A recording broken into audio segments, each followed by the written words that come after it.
শিক্ষা দুর্নীতির বিরুদ্ধে আজ দিল্লিতে ককরোচ জনতা পার্টি অর্থাৎ সিজেপির জেনজির লড়াই আন্দোলন। কি বলবেন, কি প্রতিক্রিয়া? না, ওরা তো আসলে আমাদের গুজরাটের মুখ্যমন্ত্রী মাননীয় নরেন্দ্র মোদীকে অনুসরণ করছেন।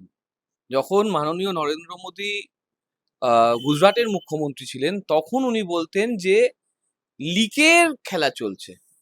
তখন নাকি মানে কেন্দ্র সরকার এনডিএ ইউপিএ এর আমলে লিকের খেলা চলতো। এর বিরুদ্ধে যুব সমাজকে এগিয়ে আসতে হবে।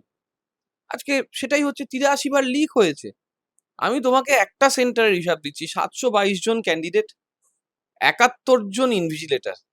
প্রতি ইনভিজিলেটরকে ৩,০০০ টাকা করে দেওয়া হয়েছে এবং contingency fund ১৫% of the total cost of that particular institution. তার সঙ্গে সঙ্গে অবজারভার তাদের ৭,০০০ টাকা করে দেওয়া হয়েছে। তাহলে বুঝতে পারছো, একটা সেন্টারে এতগুলো টাকা দেওয়া হয়েছে, সরকারি টাকা, যেটা জনগণের কাছ থেকে নেওয়া হয়েছে। তাহলে ভারতে কতগুলো সেন্টার ছিল, কতগুলো টাকা খরচা হয়েছে? একদিকে গেল টাকার হিসাব, আর একদিকে ১৭টা জীবন চলে গেল। ১৭টা জীবন, একটা দুটো তিনটে নয়, ১৭টা জীবন চলে গেল। ২২ লক্ষ পরীক্ষার্থী।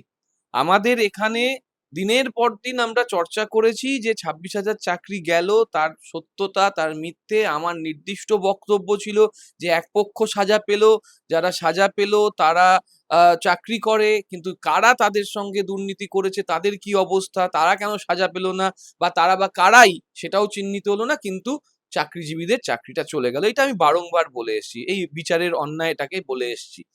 কিন্তু আজকে ২২ লক্ষ পরীক্ষার্থী, এর আগে আরো ৩ বার, গত ২৪ সালে যেভাবে নির্দুর্নীতি হচ্ছে, যেভাবে ছাত্ররা ভয় পাচ্ছে, যেভাবে ব্যবস্থার যে অপটু অবস্থা, আর ব্যবস্থার অপটু অবস্থা হলেই সেখানে ককরোচটা ঢুকবে।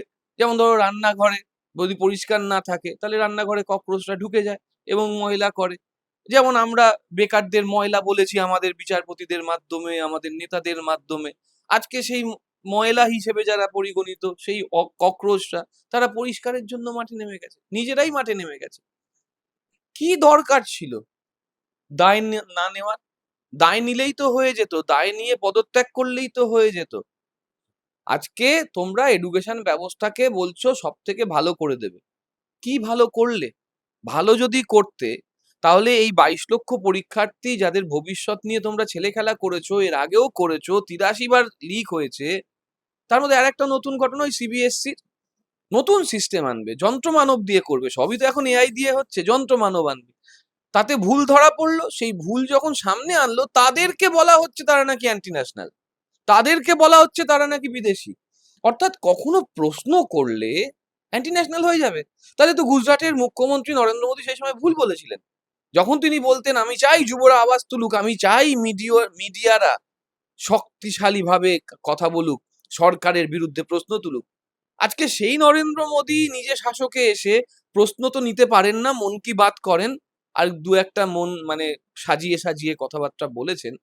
কিন্তু কোথাও গিয়ে আজকে তারা যেমন দায়বদ্ধতা দেখান না, তারা মানুষের সামনে আসেন না, সিস্টেমের নামে চূড়ান্তভাবে একটা অপব্যবস্থা করে রেখে দিয়েছে। যেমন আমরা দেখেছিলাম ইন্ডিয়া এগেনস্ট করাপশন ২০১১ সাল নাগাদ কংগ্রেসের বিরুদ্ধে, এটা ১৪ সালে সেই সরকার পড়ে গেল। আজকেও দেখো ২০২৬ সাল, ২৯ সালে ভোট। ১১ সালে যেটা শুরু হয়েছিল, ১৪ সালে তার রিফ্লেকশন পেলাম।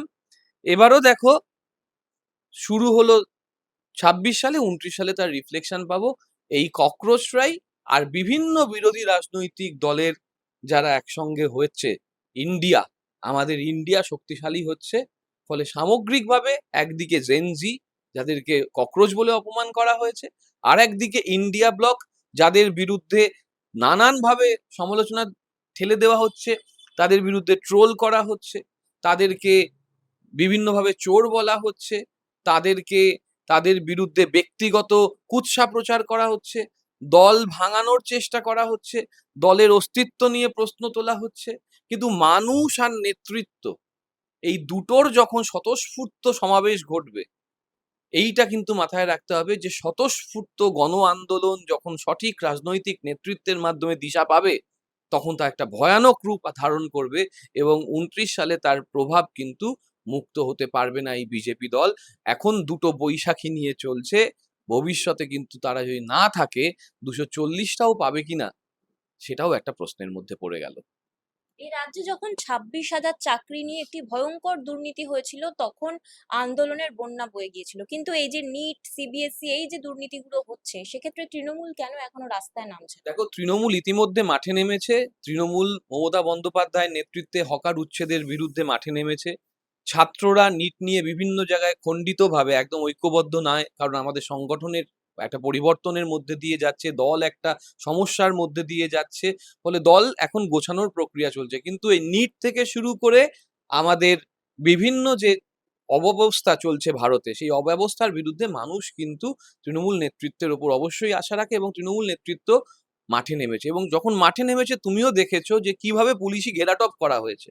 যে স্থানে করার কথা ছিল সেই স্থান কিভাবে খুলে রাখা হয়েছিল, রানী রাসমণি রোড, সেখানে পারমিশন দেওয়া হয়নি। ওয়াই চ্যানেলে পারমিশন দেওয়া হয়েছে কি হয়নি ডিবেট আজও চলছে, আমরা জানি হয়নি। তার সঙ্গে সঙ্গে মাইক্রোফোন নেই, স্টেজ করার জায়গা নেই, ফলে চূড়ান্ত একটা অব্যবস্থার মধ্যে আমাদের ঠেলে দেওয়া হচ্ছে। তার সঙ্গে সঙ্গে চলছে পুলিশি ভয়। পুলিশি রাষ্ট্র বেশি দিন চলে না, কারণ পুলিশদেরও বিবেক আছে, পুলিশরাও দিনের পর দিন তাদের বিবেকের দংশনে দংশিত হবে। এবং তার সঙ্গে সঙ্গে বিচার বিভাগ আছে, বিচার বিভাগের সবাই বিক্রি হয়নি এখনো, পুলিশের সবাই এখনো বিক্রি হয়নি, আইন এখনো সবাই হাতে তুলে নেয়নি। ফলে কোথাও গিয়ে আইনের ওপর ভরসা আছে। এই যে ধরো কোমরে দড়ি দিয়ে ঘোরানো, চারিদিকে তো একটা ন্যারেটিভ তৈরি করছে, বিভিন্ন ভাবে ন্যারেটিভ তৈরি করছে যে চোর, ছ্যাচোর, জোচ্চোর মানে এই তৃণমূল কংগ্রেস। আমাদের একটা মানে একটা মেটা ন্যারেটিভ তৈরি করে দেওয়া হচ্ছে যে তৃণমূল মানেই চোর। তৃণমূল মানেই যদি চোর হতো তাহলে 2,60,00,000 ভোট পেতো না। কিছু খারাপ লোক আছে এবং প্রত্যেকটা দলে আছে। আজকে দেখো বিজেপির ওই সম্ভবত ব্যারাকপুরের ওদিকের কোনো নেতা পোদ্দার বা রাজেশ পোদ্দার বা কিছু এরকম, বাবা এমএলএ, ছেলেকে নিয়ে বিক্ষোভ শুরু হয়ে গেছে। বনগাঁয় দেখো দুই বিধায়কের মধ্যে, একই এলাকার দুই বিধায়কের মধ্যে গন্ডগোল শুরু হয়ে গেছে। এরকম বিজেপির বর্ধমানে দেখো কোটি টাকার দুর্নীতি এক যুব নেতার বিরুদ্ধে এসে গেছে। ফলে সমস্ত ক্ষেত্রে এই সমস্যাগুলো আছে। বিজেপি যদি দুর্নীতি মুক্ত হতো তাহলে হিমন্ত বিশ্ব শর্মা থেকে শুরু করে, নারায়ণ রানে থেকে শুরু করে, রেড্ডি ব্রাদার্স থেকে শুরু করে, শুভেন্দু অধিকারী, তাপস রায় তাদেরকে চোর বলতো না। বিজেপি তো তাদের চোর বলেছিল, তৃণমূল কংগ্রেস তো তাদের চোর বলেনি। বিজেপি তাদের চোর বলেছিল, বিজেপি তাদের দুর্নীতিগ্রস্ত বলেছিল। তারা আজকে সেফটি ভাল্ব পেয়ে যাচ্ছে। তাহলে এই যে মেটা ন্যারেটিভ, ওই যে দড়ি ধরে ঘোরানো, সুপ্রিম কোর্ট শেষে কি বললো, যে এভাবে দড়ি পড়ে ঘোরানো যায় না। মানবাধিকারের একটা প্রসঙ্গ আছে, মানবাধিকারের একটা বিষয় আছে, সেটাকে কখনো অস্বীকার করা যায় না। তাহলে এই জায়গায় দাঁড়িয়ে আমরা যেটা বলতে চাইছি, একদিকে আমরা গণ আন্দোলনের দিকে যাব, একদিকে আমরা সুসংগঠিতভাবে শান্তিপূর্ণভাবে আন্দোলন করব, নকল ছাত্রদল করব না। কিন্তু তুমি আজকে ককরোচ জনতা পার্টি দিয়ে শুরু করলে, তুমি খেয়াল করো পশ্চিমবঙ্গেও অভয়া কাণ্ডের পরে এসএসসি নিয়ে সার্বিকভাবে একটা বড় সমস্যা হয়েছিল। সেই সমস্যাটা কি না, একটা ছাত্র দলের মুভমেন্ট হচ্ছিল যেখানে বিজেপি স্পন্সর ছিল। তার আর কোনো আজকের দিনে কিছু ব্যবস্থাপনা নেই। আজকে কিন্তু ছাত্রদল আন্দোলন করছে না, কিন্তু ককরোচ জনতা পার্টি চলে এসছে। এখানে কিন্তু কোনো স্পন্সরের ব্যাপার নেই, এটা স্বতঃস্ফূর্ত একটা গণ আন্দোলন হয়েছে। বাড়ির থেকে গন্ডগোল করে ক্লাস 12 পাস করা ছেলে মেয়েরা রাস্তায় নেমে যাচ্ছে। বাড়ির থেকে ভয় পাচ্ছে যে কেন্দ্রীয় সংস্থা, কেন্দ্রীয় পুলিশ, তাদের নাকি 6 ফুট লাঠি লম্বা, তাদের নাকি তেল মাখানো থাকে, এইসব অনেক প্রচার করা হয়েছে। তুমি সাঁজোয়া গাড়ি আজকে দিল্লির নির্দিষ্ট জায়গাগুলো দেখে এসো, তুমি দেখো দেখো কিভাবে তাদের ওখানে রাস্তার মধ্যে মানে আমাদের এখানে একবার 10 ফুটের কোনো একটা ব্যারিকেড দেওয়া হয়েছিল বলে সে নিয়ে খুব মানবাধিকার চর্চা হয়েছিল। আজকে দিল্লিতে প্রতিটা মোড়ে মোড়ে সেই 10 ফুটের ব্যারিকেড দিয়ে দেওয়ার চেষ্টা করা হচ্ছে, যেখানে যেখানে গণ আন্দোলনের প্রভাব আসছে। তাহলে ছাত্র দলরা আজকে কোথাও নেই, সেটা বিজেপির স্পন্সর ছিল। আজকে ককরোচ জনতা পার্টি আছে এবং তাদের সঙ্গে আমাদের সমর্থন আছে সার্বিকভাবে। আমাদের মানে যুবদের, আমি যদিও যুব ঠিক নই, কিন্তু অনেক যুব এখানে সমর্থন করছে। তৃণমূল কংগ্রেসের অনেক যুবক যুবতী এখানে সমর্থন করছে। আর তৃণমূল কংগ্রেস সার্বিকভাবে যেটা মনে করছে যে এই যে অপব্যবস্থা, ব্যবস্থার নাম করে একদিকে তো প্রচার আছে যে খুব সুন্দর ব্যবস্থাপনা হবে, রামরাজ্য তৈরি হবে, সবকিছু ভালো হবে, আর সেখানে দেখছো একদিকে ভাঙা চলছে, একদিকে চলছে অপপ্রচার, একদিকে ধর্মীয় ভেদাভেদ, আর একদিকে 2-3টে কোম্পানিকে সব থেকে বেশি পাইয়ে দেওয়ার রাজনীতি। এর বাইরে তুমি বলো যে গত 14 বছরে, এই গত 12 বছরে কটা সরকারি চাকরি হয়েছে যা প্রমিস হয়েছিল? কটা কারখানা তৈরি হয়েছিল, যা প্রমিস হয়েছিল। টেসলা আসবে নাকি শুনে শুনে আমাদের মাথা খারাপ হয়ে গেল। পরে টেসলা বলল আমরা ভারতে আসছি না। ফলে কোথাও গিয়ে প্রচার আর প্রচার আছে, আর এআই দিয়ে চলছে বাকিটা। বিহারের পাটনা নাকি বিজেপি একটা প্রচার করলো যে স্বপ্নের শহরে পরিণত হয়েছে এআই দিয়ে। ফলে এই এআই এর রাজনীতি চলছে। এআই দিয়ে মানুষকে ওই একটা দেখেছিলাম না চশমা, চশমা পড়লে সব ভালো দেখা যায়। এই সেই রঙিন চশমার খেলা চলছে। যে রঙিন চশমা খুব শিগগিরই খুলে পড়বে এবং মানুষ প্রতিরোধ করবে, প্রতিবাদ করবে। তৃণমূল কংগ্রেস সেখানে থাকবে। ইন্ডিয়া আরো শক্তিশালী হবে এবং তার ভিত্তিতে ২৯ সালের পতন আমি চোখে দেখতে পাচ্ছি।